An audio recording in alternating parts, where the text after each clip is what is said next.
Well, how's it going there, troops? It's Krusty Old Crow back again. This time, taking that second step away from his the tactical toy review to do his own little thing that he's doing for fun. Sorry, I'm gonna stop referring to myself in the third person. It's hard to do when you're trying to establish a channel, I guess.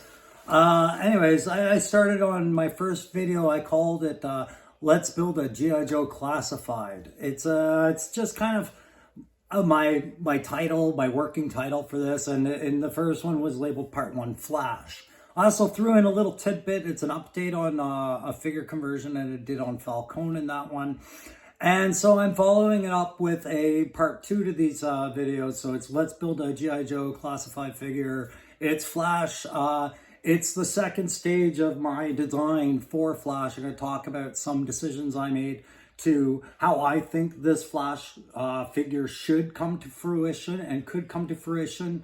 And I'll talk about some of the traps and the designs and the intents behind the designs that I was working with. And I'll talk about some other ones that I'm working on right now, including one that's really close and dear to my heart, which is a Steeler. I'll do that at the end. I'm also going to talk a little bit, and I'm going to lead in a little bit with just talking about G.I. Joe Retro.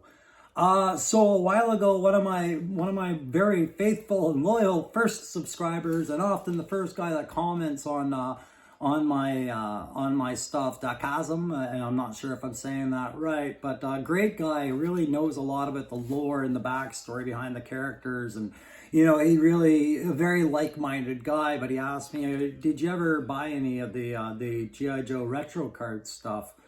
And the truth is I did, but I try to keep it limited. Usually when something comes out on a retro card, it's got, well, I mean, one, there's the box factor. I like having my boxes in a row, and if I have a character, I like them represented in that box. So the retro cards ask you to do something very different as far as that particular itch. So I don't tend to buy a lot of them, but where I am in Ottawa, Ontario, Canada currently, I am having a hard time, besides inflated price mail orders through certain mailing companies. I have a hard time with certain characters like Major Blood, Destro, and Storm Shadow. They're not abundant out where I am.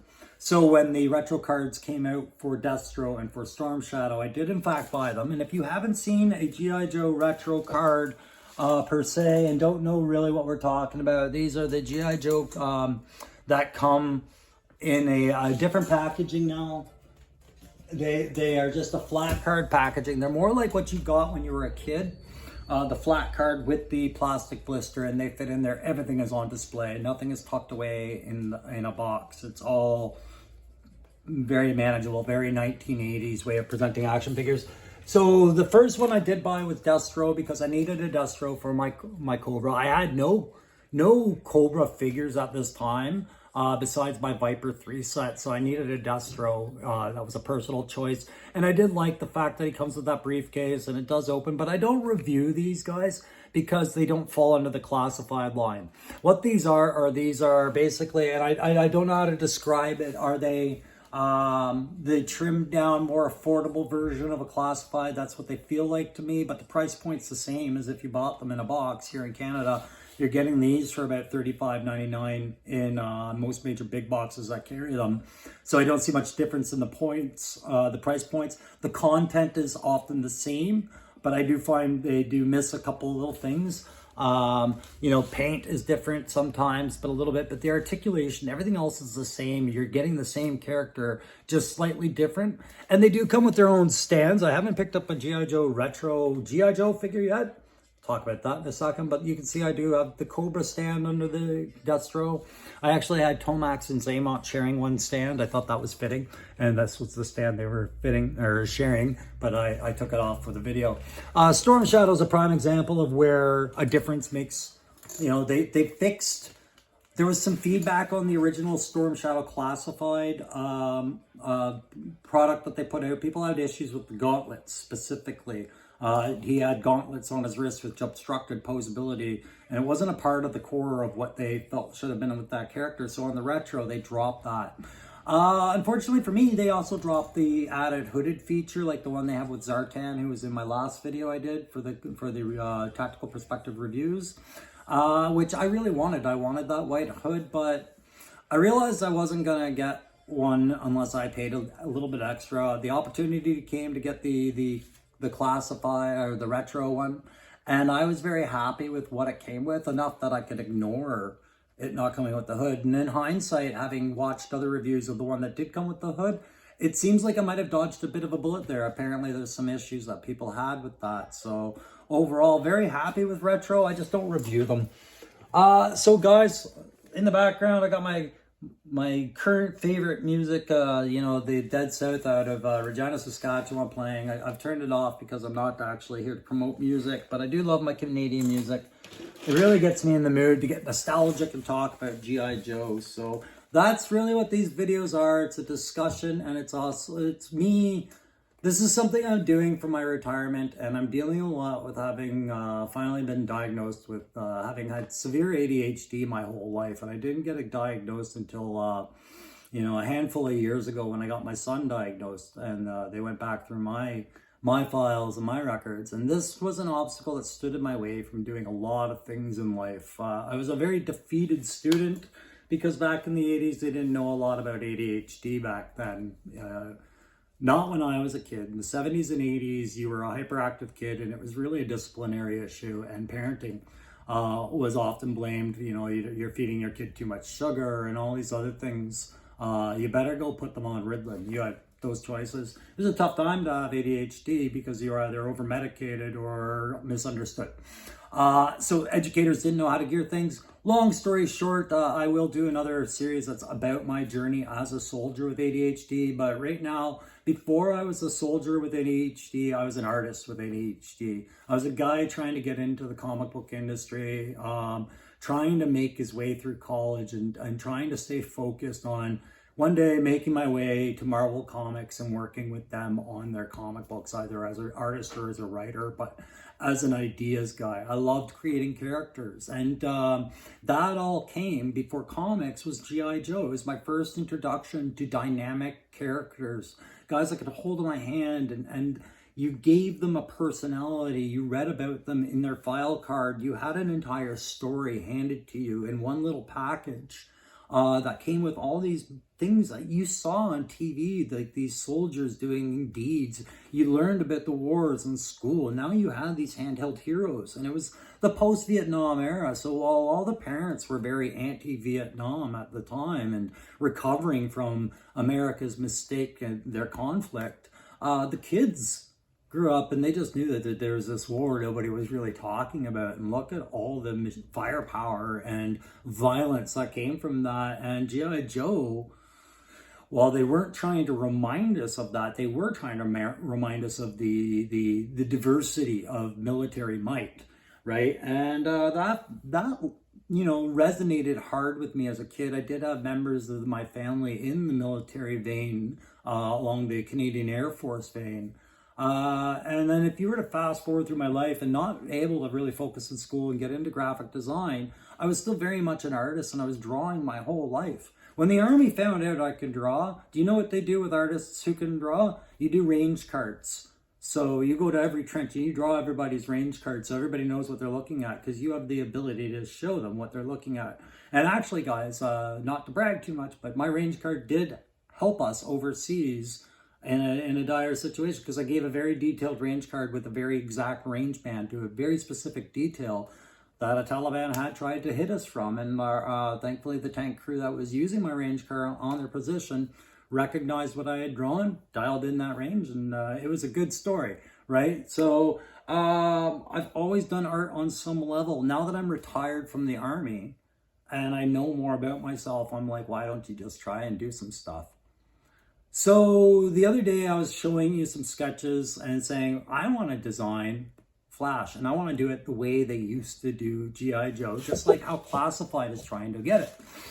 And I put that out there, and I don't do so self-consciously, guys. I'm too old to care about whether somebody doesn't like my art, or they don't like my ideas, or they don't like my personality and how I speak.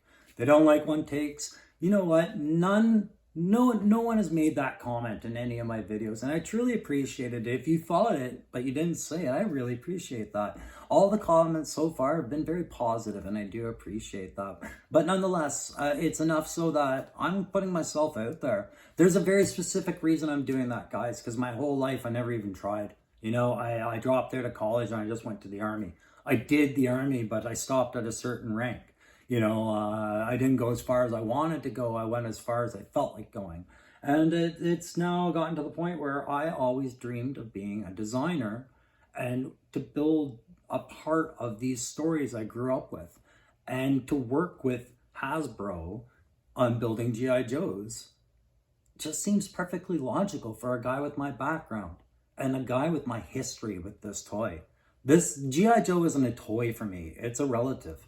Right? I grew up with this as an only child in a single parent family household.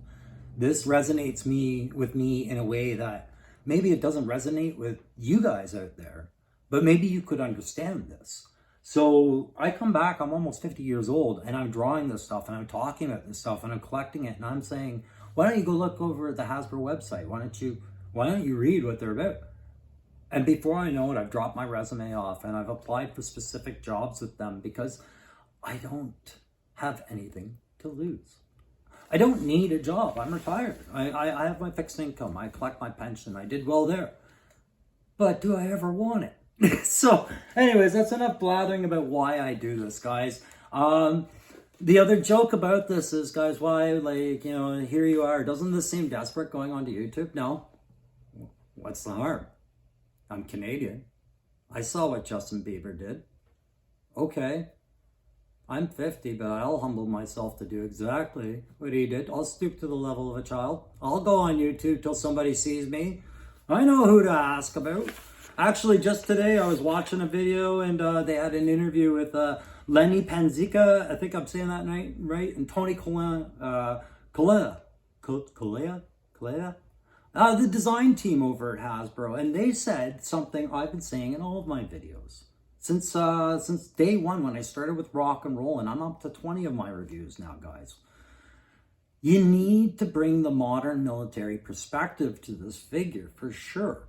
You need to have some modernization. A lot of the equipment that we saw in the 80s figure doesn't make sense anymore. It's outdated, and it's not what we're used to seeing when we see snapshots of soldiers doing their job from other countries and overseas.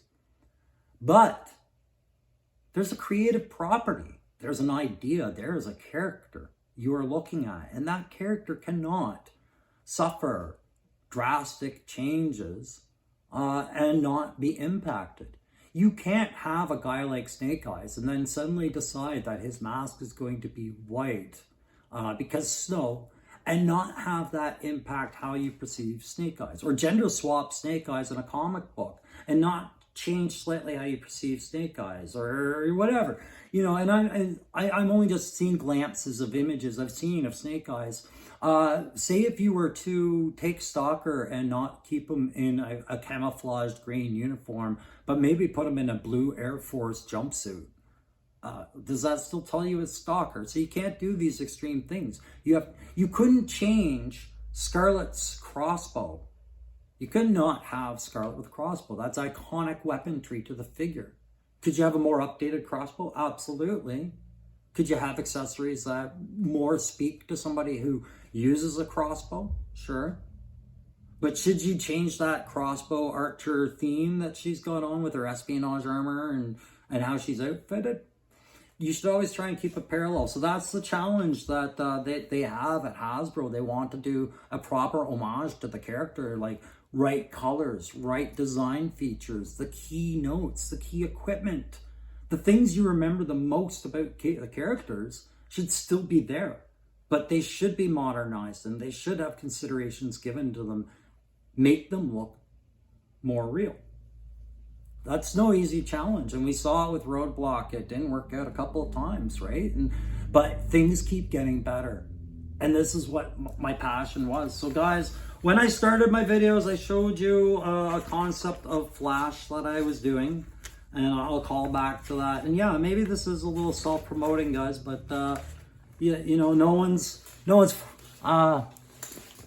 no, like I said, no one's ever said anything negative, and Wayne Gretzky said you miss 100% of the shots you don't take, right? So another Canadian, I gotta listen to him. I gotta just put this stuff out there.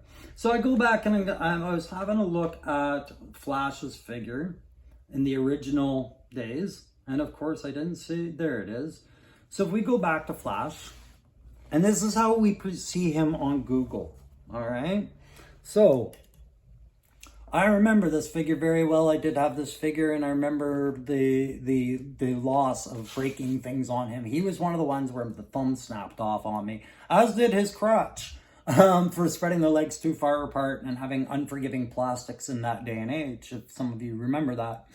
So Flash had his laser gun, and if you get a good look at that laser gun, it's got a very conical design, like cylinder widening to next cylinder till it looks like a rifle of types, and then the long black cable, which would of course peg into a very small little backpack.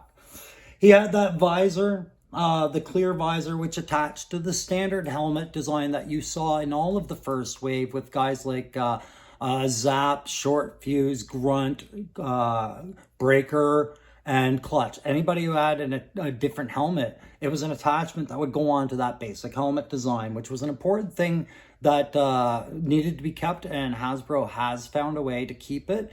It's just harder to notice that it's the same helmet all the time, or more or less, okay? He has a wool shirt under there, and I'll talk about wool later another time, maybe I'll get it in there, but wool is something we step away from in the military so much. Like the old wool, anything that causes a spark, right? So it's not a great thing, especially for us armored soldiers. If you've ever been in a tank, that's a big hotbed of ammunition that you definitely don't want sparks flying, any kind of sparking. And if your wool sweater causes a spark, believe it or not, that can have an impact. So not that we're talking about that right now, but you can see that that was a part of it. It was that neckline was a part of that character, okay? He had two straps that held up this chest piece, this red quilted padded chest piece. The idea being that this was his laser outfit for being a laser trooper. And then that was reflected again in the arms over the biceps and again over the quadriceps just above the knees. He had very industrial kind of boots. And there wasn't a lot of detail back then. Back then, this was a lot of effort and a lot of money to put into a figure. He had brown leather gloves, and I think the straps were brown as well. Okay, and that was basically it. And then he had this small little technical backpack. So if I leave this up, we'll just leave it up like this, and hope that this works out for the purpose of the video. This was the first couple sketches I showed you guys of what I was doing. So I had my first 5-second sketch, say, what do you remember about him, and draw it out. And I did that. And I remember the helmet had the visor. I remember the tiny little backpack and the gun, how it coned and it had that straw. And then I remember the quilted, right? But I couldn't remember exactly everything about it. So that was pretty close. I pretty much hit it pretty good there. And then I did my second draft, and I think I was showing this in the video as well. So in the second draft, I started getting into trying to dial this guy in. So the big things were getting the quilting different, but still having it there, getting the helmet to make sense, getting the gun to make sense, and then getting him on a scale of what we want in a classified figure in a modern military role, while not getting away from what the character was. So in the last video, I described all this, and I'm not going to get into it again. I've since gone into the next stage of that, and I've come up with a figure design on what I think needs to come with the figure and how the figure should be decked out and the colors it should be using. So guys, again, last looks at what they got, and then I will put it next to what I'm done. Pardon me. I did do a midway sketch just to make sure I was on the right path, and you'll see that it's beside a couple other characters I was working on. Jinx I've backed off on. Zap, I am really looking hard at Zap because you want to do it right. And then Steeler we'll talk about later, but this was my sci-fi as I saw it for the quick final, yeah, that design's working, go with it sketch. And then here is our sketch of pardon me, this is our almost final design, and I think I'm going to call it final for the purposes of doing these, of Flash, okay? So as you can see, I did my best to keep the green and the red, the prominent two colors on this jumpsuit. So I'm just going to do this more comfortably. I'm going to bring the camera down and hold it over what we're looking at. Sorry. All right. I think that's a bit better. So as you can see with the design, you know, I'm not a great artist, guys. I've lost a lot of my patience with it, and I was just trying to keep this about the figure and the details, not necessarily faces. But the facial expressions are important too, but we'll get to it. Okay, so I really wanted to keep that red padding in there, and I did. It's just I laid it out different than the quilting pattern. A lot of the armor and vests we deal with components inside, and I tried to reflect the fact that there's components in there. I kept the brown strapping, and I moved that collar piece I was putting an emphasis on earlier with the original. Okay, I'll do this. So this collar piece here, I've incorporated into a leather separate piece, kind of like Falcon's kerchief, in that it's removable and movable. Okay, and then we've got it reflected up here as well. So this is a neck gaiter. You can take it or leave it, but in the winter, armored guys are like you want to have a neck gaiter, and it makes sense with his armor. It's more blast protection for him. I did do a quick sketch of what's under the vest. It's just a zippered bomber type jacket with his last name stitched into it, the Gambello, right? So that's what that would look like underneath the padding. The shoulders, if you're asking why they're yellow on there now, I noticed that we like to have a lot of icons and symbols on the figures. It's a nice little detail. And because of the scale, they come out better now. And I always felt like sci-fi needed to have some sort of division marking on there, and I thought that might be a cool technical division that he was working for, like the R&D branch of the Int group or something. Anyways, so you can see that we moved the bicep over to the side of the bicep instead of over the bicep. So, you know, not on the top of your arm. Sorry, not here, but just to the side a bit. And then showing the straps there and how they work with the fabric. And we've got the stitch line of the, I'm gonna get a pointer here.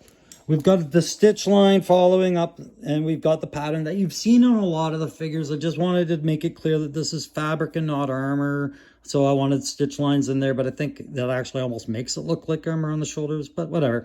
And then you can see we've got our 2-pin ball, like the current joint system that they're using that's working, the hidden elbows.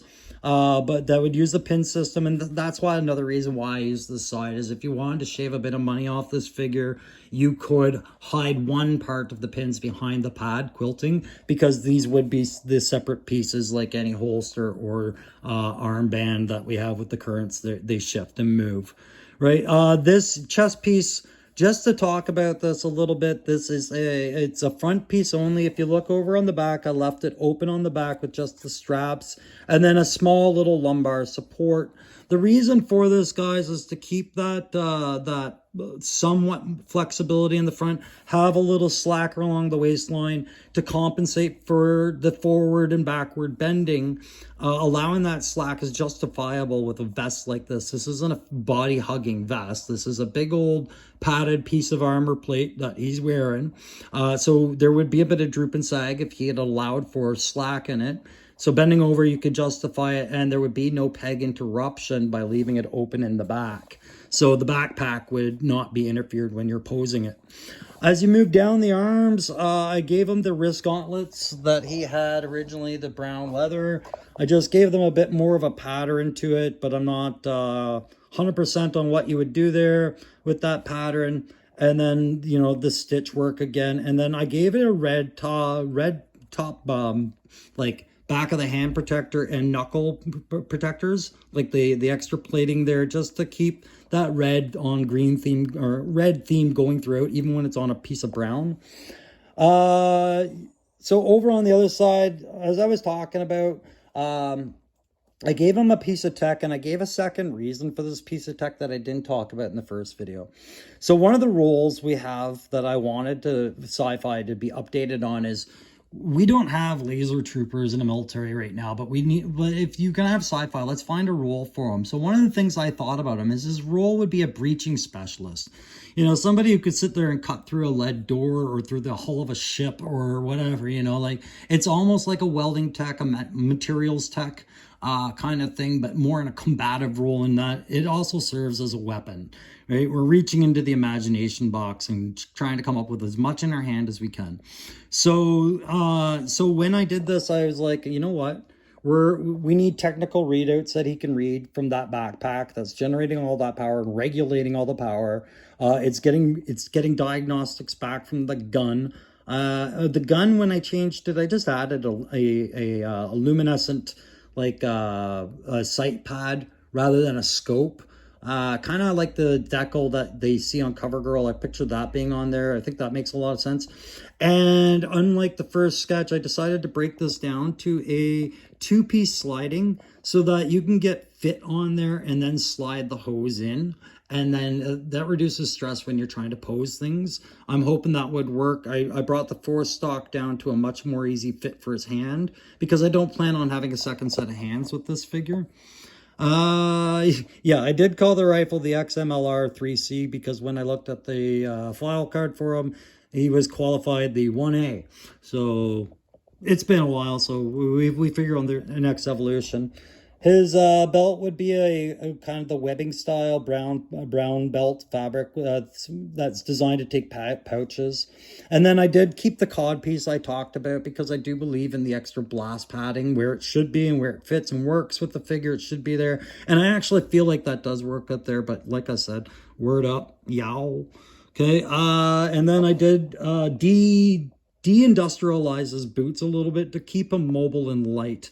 Those boots that they have on them, I don't know if this photo really shows it that well, but they're very heavy boots for a guy who's carrying a lightweight laser system. And with a guy like Sci-Fi, if he is a breaching specialist and he's going to be like running up to locations and doing stuff, I kind of want him having a lot of good foot support to maybe climb up hills and stuff like that. Big heavy boots, I don't know. Anyway, so there's the las rifle, and you can see that it goes down, and I've got this very sturdy connector piece. It's actually more like a real power connector. We would have a little bit of extra grip in these little side sponsons that also go into the hole on the backpack, which would be over here. This hole on this backpack. We'll talk about that after.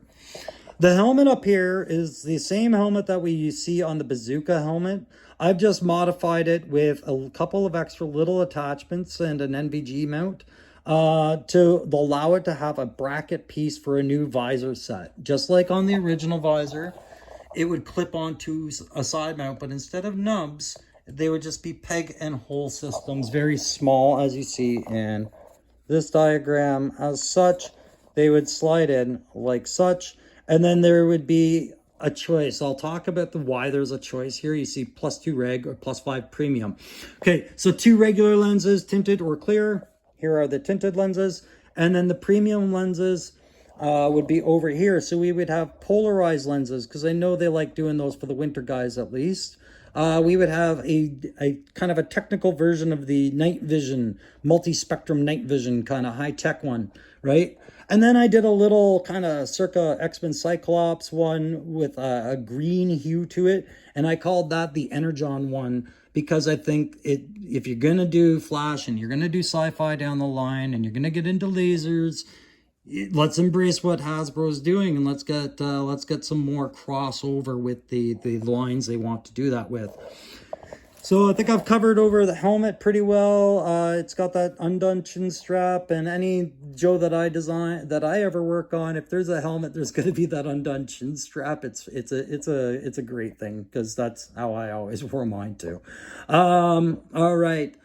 Moving down, and I will mention this is an NVG mount, very common to the helmets we use. It's got the little adjustable strap knob on there, and then there's the mount brackets for the thing for the goggles. And then you could see right here, I've put a little curve piece right there that is denoted also right here.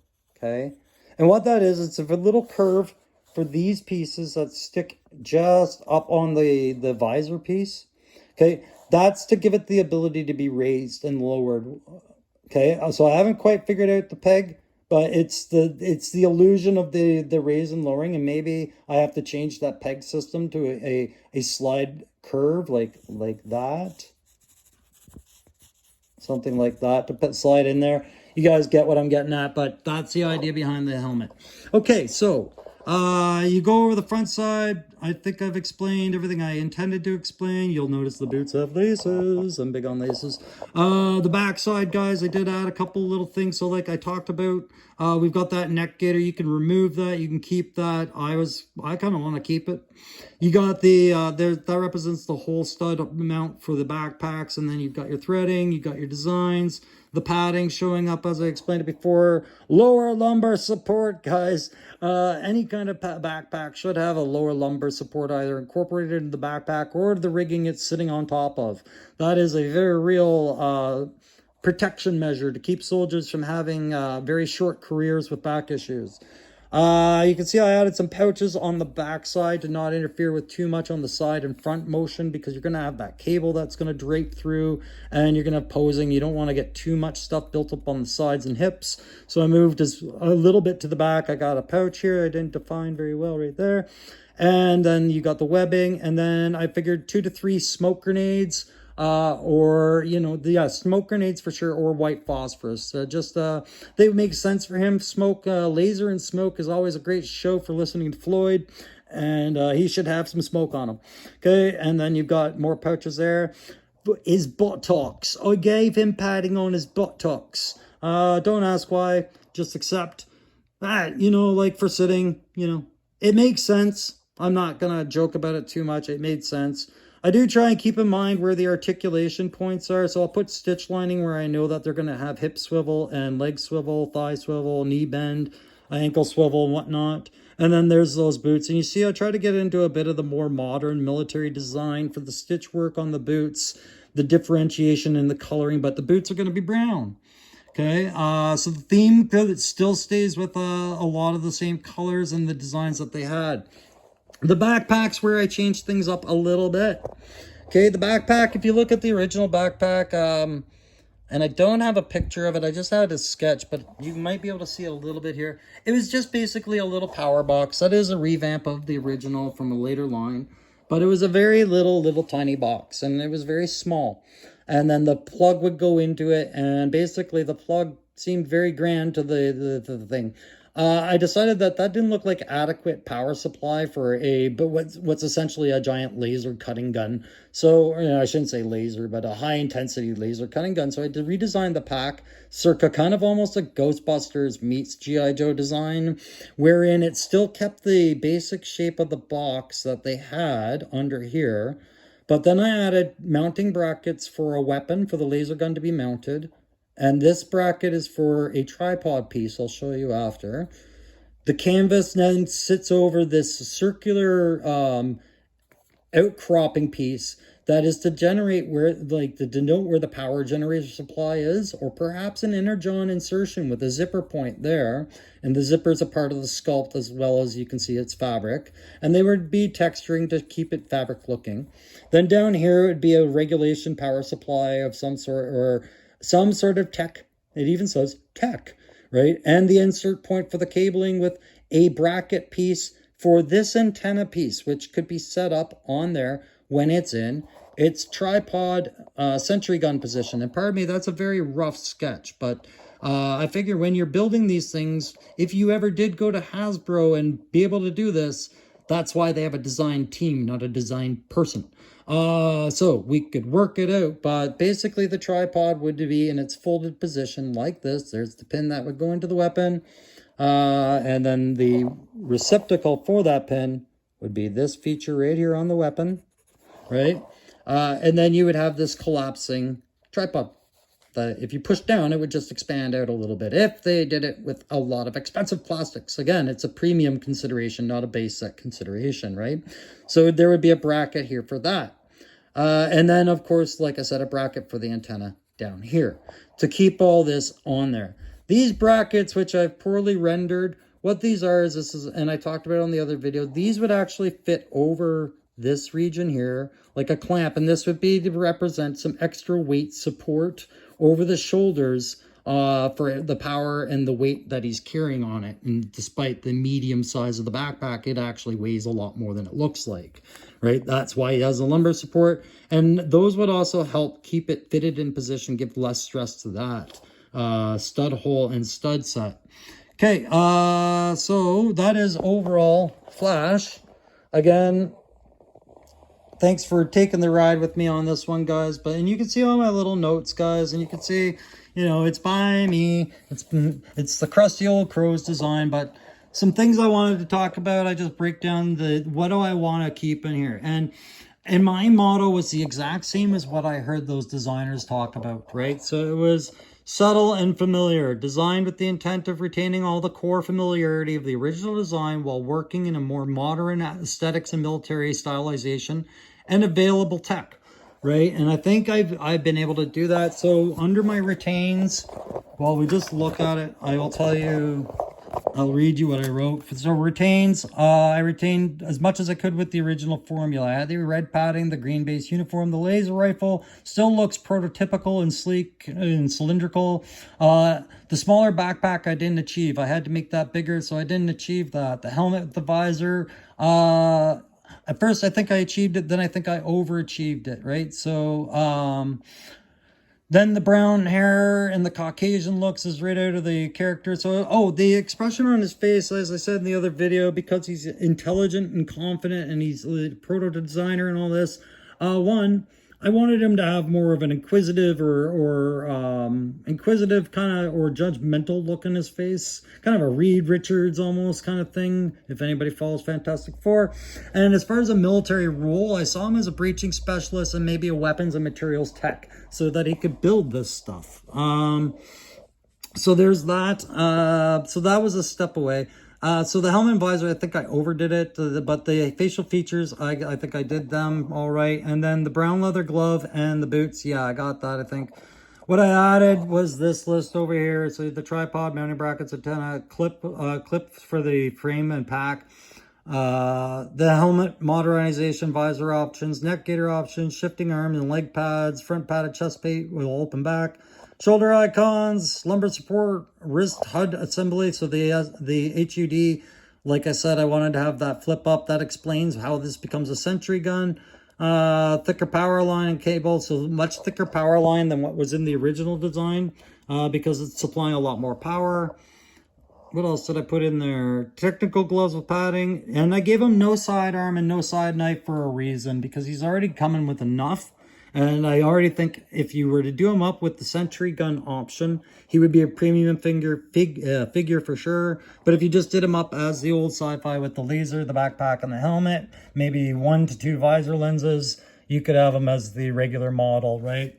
So that's how I worked him out, guys. That was my Flash. And then just really quick, guys, here's the quick sketches I'm doing for Steeler. And for Steeler, I am going to try and work this in as my own variant, as a premium, maybe like a SDCC type kind of thing, because I'm going to do a Steeler that is a Canadian Armored Crew Commander. Why would you do that?